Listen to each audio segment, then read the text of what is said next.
SIP की strategy से wealth बनती भी है कि नहीं है, अब इन्वेस्टमेंट शुरू करनी ही है, चाहे कुछ भी हो जाए। लेकिन जैसे ही आप पहला कदम बढ़ाते हैं, एक दोस्त तुरंत रोक देता है, यार अभी मत डालो, मार्केट ऊपर है, डिप आएगा तब डालना। अब इस उलझन में दिन बीतते चले जाते हैं, हफ्ते बीतते रहते हैं और मार्केट वो तो अपनी चाल चलता रहता है। और उस साइकोलॉजी को भी समझाऊंगा जो बार बार हमें गलत डिसीजन की तरफ धकेलती है।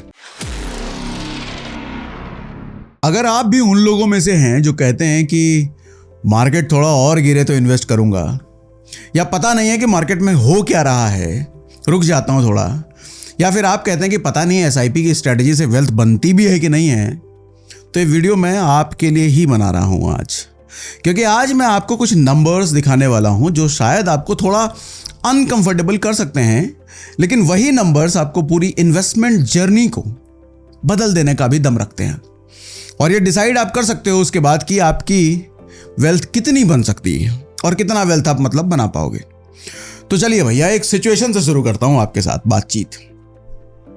एक ऐसी सिचुएशन जो शायद आपके साथ हुआ ही होगा या आपके किसी दोस्त के साथ हुआ होगा।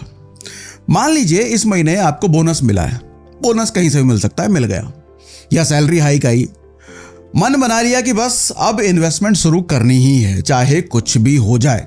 लेकिन जैसे ही आप पहला कदम बढ़ाते हैं, एक दोस्त तुरंत रोक देता है, यार अभी मत डालो, मार्केट ऊपर है, डिप आएगा तब डालना। वहीं दूसरा कहता है कि बस एसआईपी चालू कर दो, हर महीने थोड़ा थोड़ा डालते रहो।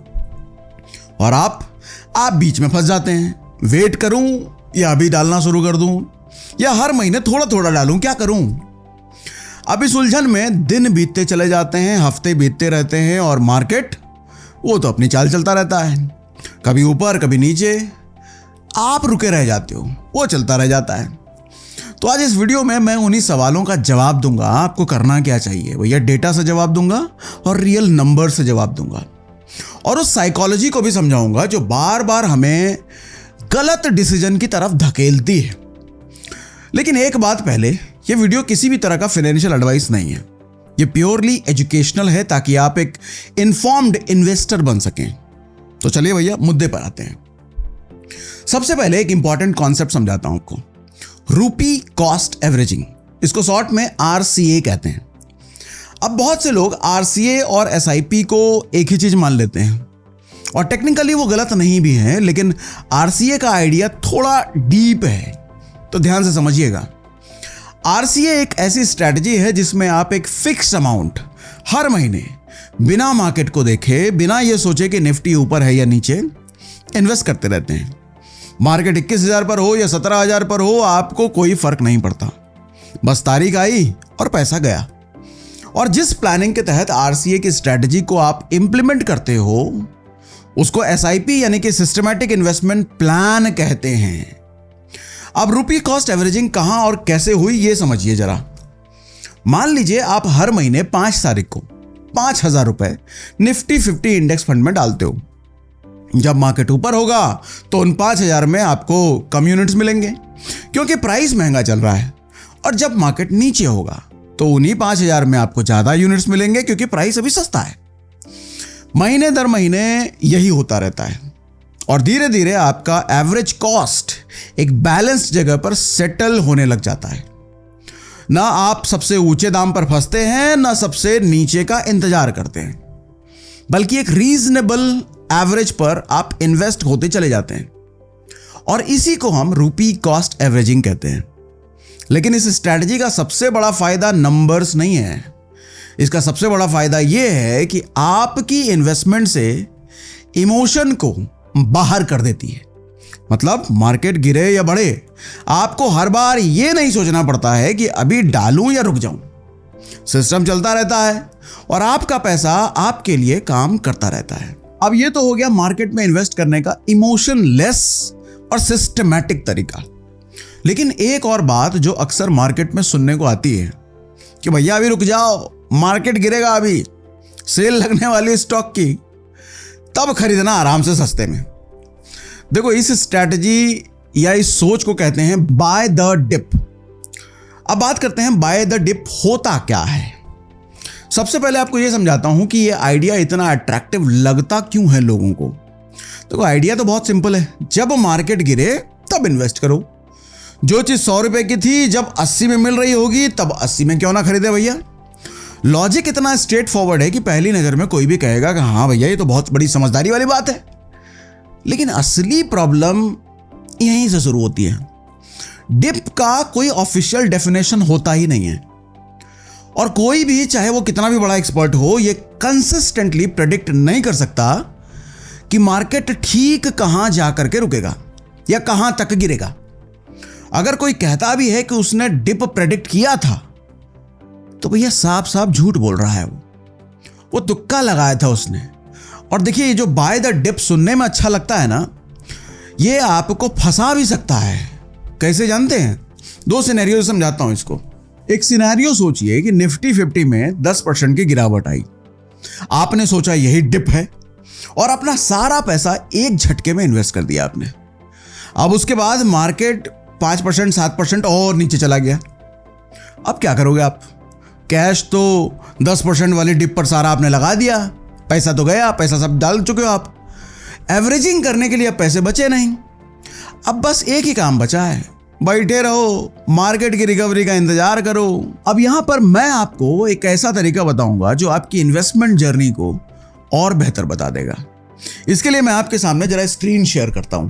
तो अब मैं देखो अपनी स्क्रीन पर आ गया हूं और स्क्रीन पर मैं आपको दिखा रहा हूं investing.com।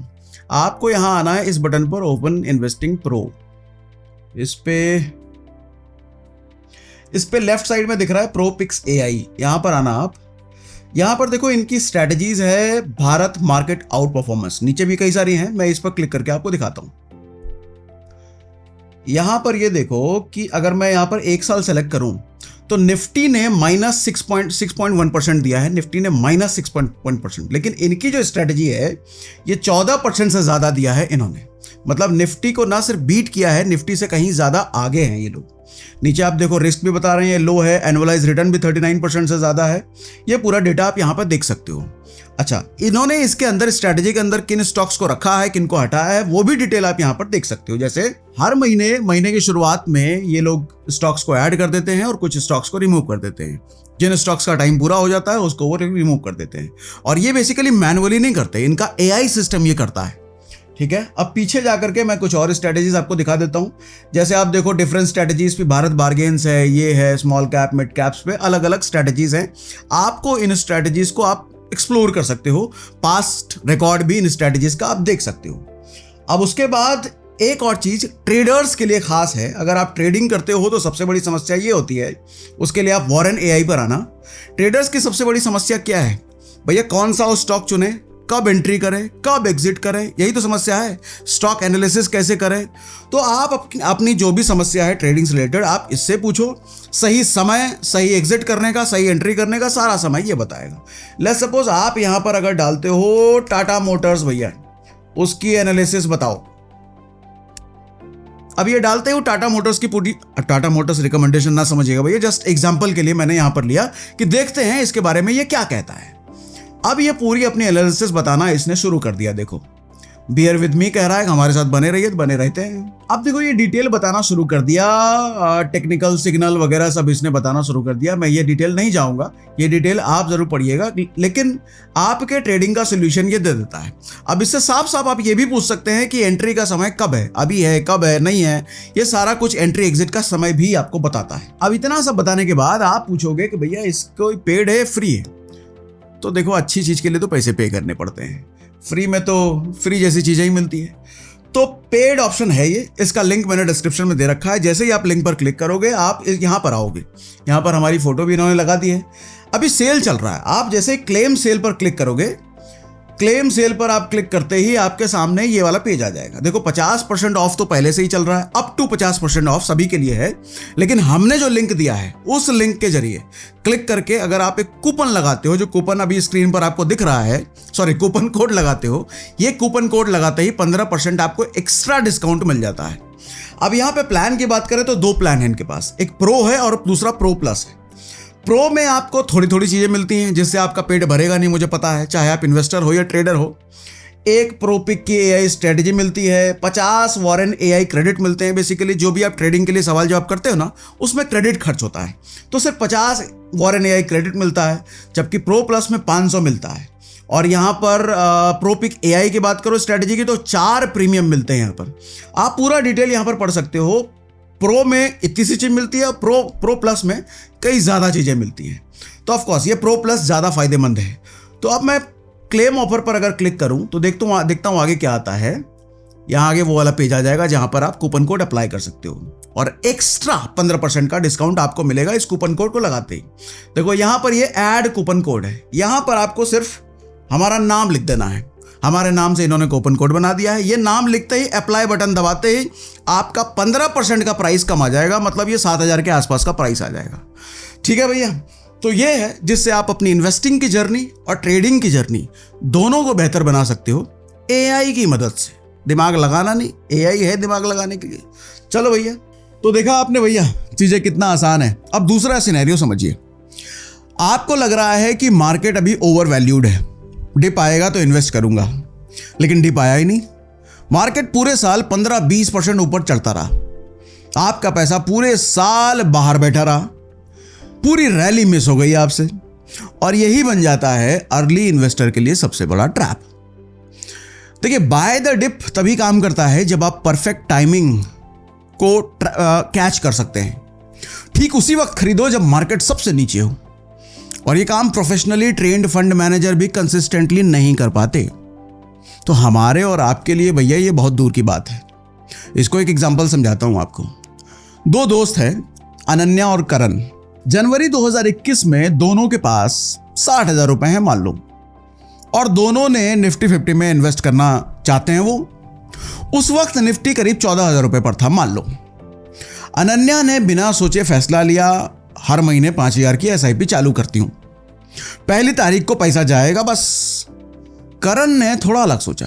उसके मन में आया कि 60,000 रुपया एक झटके में काहे को डालूं भैया, मार्केट थोड़ा ऊंचा लग रहा है इस वक्त, 10% की जब डिप आएगी तब एक साथ इन्वेस्ट कर दूं। और 2021 में हुआ क्या, पूरे साल निफ्टी 50 करीब 23% ऊपर चला गया, 14,000 से निकल करके 17,200 तक पहुंच गया। और पूरे साल में कोई 10% का करेक्शन आया ही नहीं, मार्केट ऊपर ही था और ऊपर ही चलता रह गया। अनन्या हर महीने 5,000 डालती रही। जनवरी में निफ्टी 14,000 पर था, मार्च में 14,090 पर, जून में 15,700 पर और सितंबर में 17,400 तक पहुंच गया। साल के अंत तक उसका 60,000 इन्वेस्ट जो उसने किए थे और उसका एवरेज कॉस्ट जानते हैं क्या था, करीब 15,700 पर यूनिट। दिसंबर 2021 में निफ्टी था 17,200, तो उसके 60,000 बन गए करीब 65,500। और करण के 60,000, क्योंकि उसका बाय द डिप वाला मोमेंट आया ही नहीं, तो उसके पैसे पूरे साल सेविंग अकाउंट में पड़े रह गए 4% इंटरेस्ट पर। मतलब साल के अंत में उसके पास 62,400। तो अनन्या की देखो स्ट्रैटेजी काम आई यहां पर, और सिर्फ नंबर्स में नहीं काम आई, रियलिटी में काम आई। उसकी एक और बड़ी जीत ये थी कि वो पूरे साल इन्वेस्टेड रही, उसके यूनिट्स लगातार काम करते रहे। और अब आपका सवाल हो सकता है कि सागर सर 2021 तो भैया बुल ईयर था, बुल रन चल रहा था, अगर मार्केट गिरता तो क्या होता? बिल्कुल वैलिड सवाल है, तो इसका जवाब भी दे देता हूं। मान लीजिए कि अगर 2021 में मार्केट गिरता तो अनन्या की एसआईपी मार्केट के लोज में और ज्यादा यूनिट्स खरीदती, उसका एवरेज कॉस्ट और कम हो जाता, और जब मार्केट रिकवर करता, जो इंडियन मार्केट में हिस्टोरिकली हमेशा हुआ ही है, तो उसे और ज्यादा फायदा होता। अब दोनों ही सिनेरियोज में देखो अनन्या जीत रही है, वहीं करण को बाय द डिप का फायदा उठाने के लिए 3 काम एक साथ करने पड़ रहे हैं। क्या? एग्जैक्ट बॉटम पहचानना, और उस घबराहट के माहौल में भी बाय करने की हिम्मत जुटाना, और पूरा पैसा एक साथ लगाने का जिगर दिखाना। तो नॉर्मली ये जब एक साथ हो नहीं पाता है भैया, ये सब एक साथ कोई कर नहीं पाता है। लेकिन एक एग्जाम्पल काफी नहीं है, तो डेटा से थोड़ा समझाने की कोशिश करता हूं आपको। इस बार 5 अलग अलग तरीके के इन्वेस्टर्स की कहानी आपको सुनाता हूं, और उसके बाद मुझे पूरा यकीन है कि इन 5 में से कोई एक आप भी होंगे, या कम से कम उसकी तरह सोचते तो होंगे ही भैया आप। समझाऊं? समझिएगा। मान लीजिए 5 अलग अलग इन्वेस्टर्स ने 2003 से 2022 तक पूरे 20 साल निफ्टी 50 में इन्वेस्ट किया। हर किसी ने 2,000 रुपए हर महीने एक जैसा लगाया, यानी 20 साल में टोटल 4.8 लाख इन्वेस्ट किए। लेकिन सबका तरीका बिल्कुल अलग अलग था। और हाँ, ये नंबर्स निफ्टी 50 के हिस्टोरिकल डेटा पर बेस्ड अप्रॉक्सीमेट कैलकुलेशन है, एग्जैक्ट नहीं है ये, लेकिन प्रोपोर्शन और डायरेक्शन वेरीफाइड रेंज में है भैया, तो आप हिसाब लगा सकते हो ऐसा कुछ हुआ होगा। पहला सिनेरियो है प्रिया, द लकी वन इसको मैं कहूंगा। क्यों? क्योंकि प्रिया के पास एक ऐसी जादुई ताकत है जो रियल लाइफ में किसी के पास होती नहीं है। वो हर साल उस एग्जैक्ट दिन इन्वेस्ट करती है जब निफ्टी सबसे नीचे होता है। 2008 का क्रैश आया, प्रिया ने मार्च 2009 के एकदम बॉटम पर इन्वेस्टमेंट किया। कोविड का तूफान आया, निफ्टी 7,600 तक गिरा, प्रिया उस दिन भी मार्केट में बनी रही। हर बड़ी फॉल पर हर बार प्रिया ने परफेक्ट दांव खेला। 20 साल बाद प्रिया के पास हैं करीब 37 लाख रुपए। दूसरा है अर्जुन, द एक्शन टेकर इसको आप कहो। अर्जुन को मार्केट टाइमिंग की कोई परवाह नहीं है। हर साल 1 अप्रैल को फाइनेंशियल ईयर के पहले ही दिन वो अपना पूरा साल का अमाउंट निफ्टी 50 में डाल देता है और भूल जाता है। मार्केट ऊपर हो या नीचे, अर्जुन का पैसा उस दिन जाता ही है मार्केट में। कोई रिसर्च नहीं, कोई टाइमिंग नहीं, बस कंसिस्टेंसी बनाई हुई रखी है। 20 साल बाद अर्जुन के पास है करीब 28 लाख रुपए। अब तीसरा है Meera, the SIP investor. Meera ने एसआईपी चुनी, हर महीने 2,000 की एसआईपी, बिना सोचे बिना देखे मार्केट गिरे या चढ़े 5 तारीख को एसआईपी कटती रही। ज्यादा सोचा नहीं, कुछ ज्यादा किया नहीं, बस इन्वेस्टेड रही एक डिसिप्लिन के साथ। 20 साल बाद मीरा के पास है करीब 26 लाख रुपए। यहां एक सेकंड रुक कर इन तीनों को कंपेयर भी करके दिखाता हूं आपको। आप सोच रहे हो भाई कहानी तीनों को सुनाई जा रहे हैं, तीनों का कंपैरिजन तो बताओ। देखो, मीरा अर्जुन से सिर्फ 2 लाख पीछे है, जबकि अर्जुन ने हर साल एक झटके में सारा पैसा डाला और मीरा ने हर महीने थोड़ा थोड़ा करके।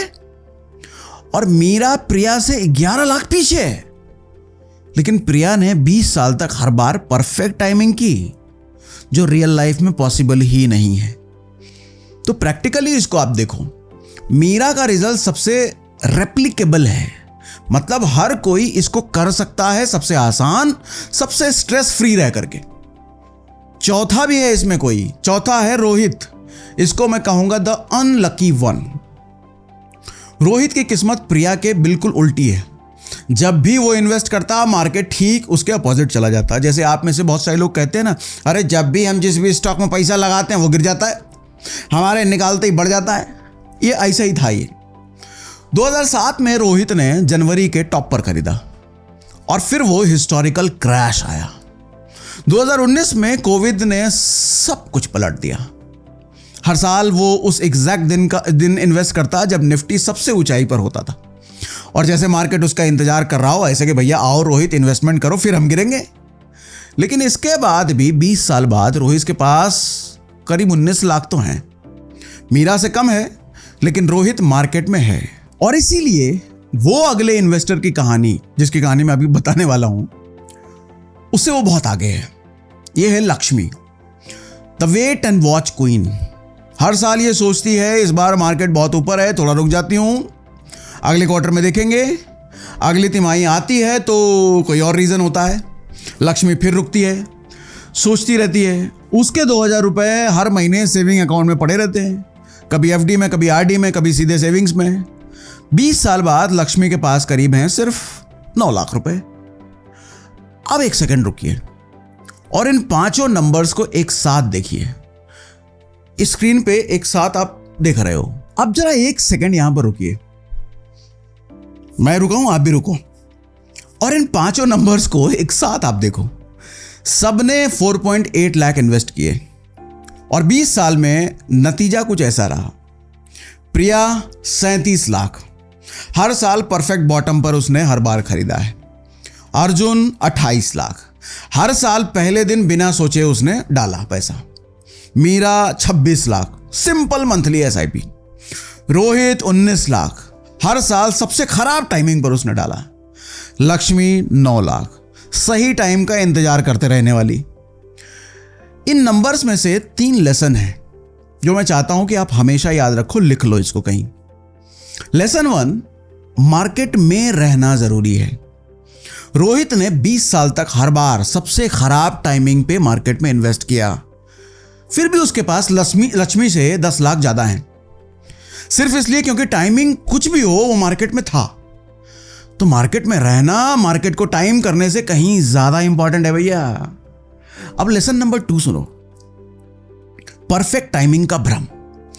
प्रिया ने 20 साल तक हर बार परफेक्ट टाइमिंग की, जो रियलिटी में पॉसिबल नहीं है, और फिर भी वो मीरा से सिर्फ 11 लाख आगे है। सोचिए अगर 20 साल तक कोई हर बार परफेक्ट बॉटम पर बाय करे, जो कभी नहीं होता है, तो भी एक सिंपल एसआईपी वाले इन्वेस्टर से आप बहुत ज्यादा आगे नहीं जाएंगे। तो क्या इतनी मेहनत और इतना टेंशन वर्थ है? आप बताइएगा मुझे कमेंट बॉक्स में। अब लेसन 3 समझाता हूं। पेशेंस भी महंगा पड़ता है। लक्ष्मी का पेशेंस सबसे महंगा रहा। उसने रिस्क नहीं लिया, सही टाइम ढूंढती रही, और 20 साल में सिर्फ 9 लाख बने, जबकि मीरा के सिंपल एसआईपी ने 26 लाख बना दिए। 17 लाख का फर्क आ गया, और वो भी सिर्फ इसलिए कि लक्ष्मी मार्केट में रही ही नहीं। अब यहां पर आपका एक जरूरी सवाल हो सकता है कि अगर एसआईपी इतनी प्रूवन है तो लोग डिप का वेट ही क्यों करते हैं? इसका जवाब नंबर्स में नहीं है, बल्कि हमारे माइंडसेट में है।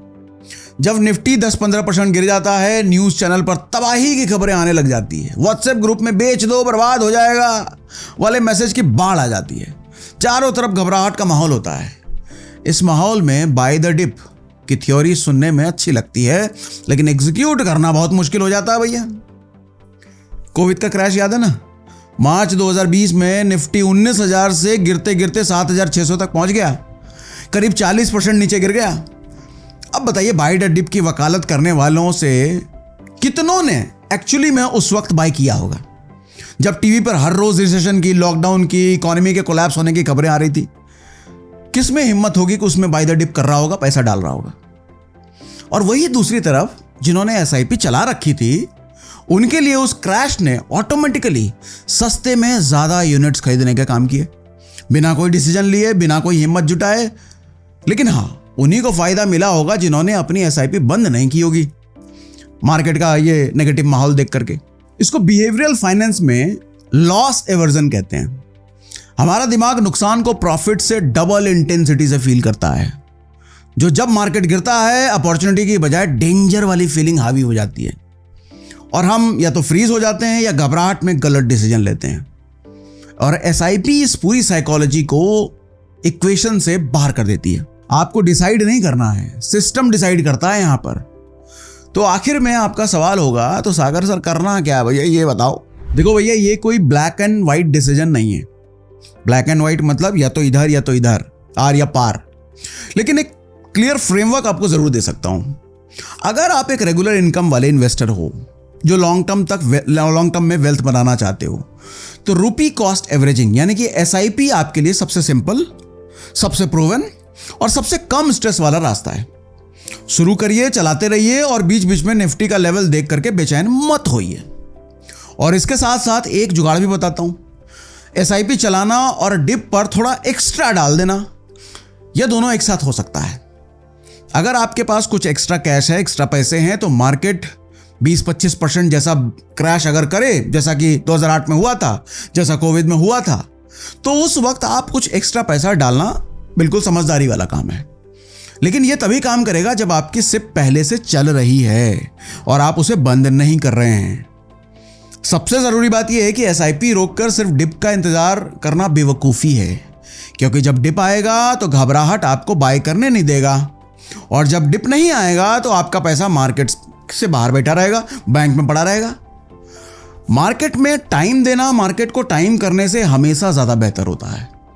तो अगर आपने अभी तक एसआईपी शुरू नहीं की है, तो भैया इस वीडियो को देखने के बाद एक काम करिए, चाहे 500 रुपए से शुरू करो, लेकिन शुरू कर दो। अमाउंट से ज्यादा जरूरी है कि आप आज शुरू करें, और जो दोस्त या रिश्तेदार अभी भी सही टाइम का इंतजार कर रहे हैं उनके लिए भैया ये वीडियो उनको भेज देना। और इसके साथ ही जैसा मैंने आपको सेशन के बीच में बताया था, आप अपनी इन्वेस्टिंग की जर्नी और ट्रेडिंग के जरिए investing.com के साथ कैसे अपनी बेहतर बना सकते हैं, उसका भी लिंक हमने डिस्क्रिप्शन में और पिंड कमेंट में डाल दिया है। ठीक है, कोई स्पेसिफिक टॉपिक हो जिस पे आप मेरे से गहराई समझना चाहते हो तो बता देना कमेंट बॉक्स में। बाकी कमेंट बॉक्स में बताइए भैया ये एनालिसिस पूरी कैसी लगी, क्या सोचने का ऐसा तरीका SIP को इस तरीके से पहले किसी ने पेश किया था आपके सामने, बताना हमको।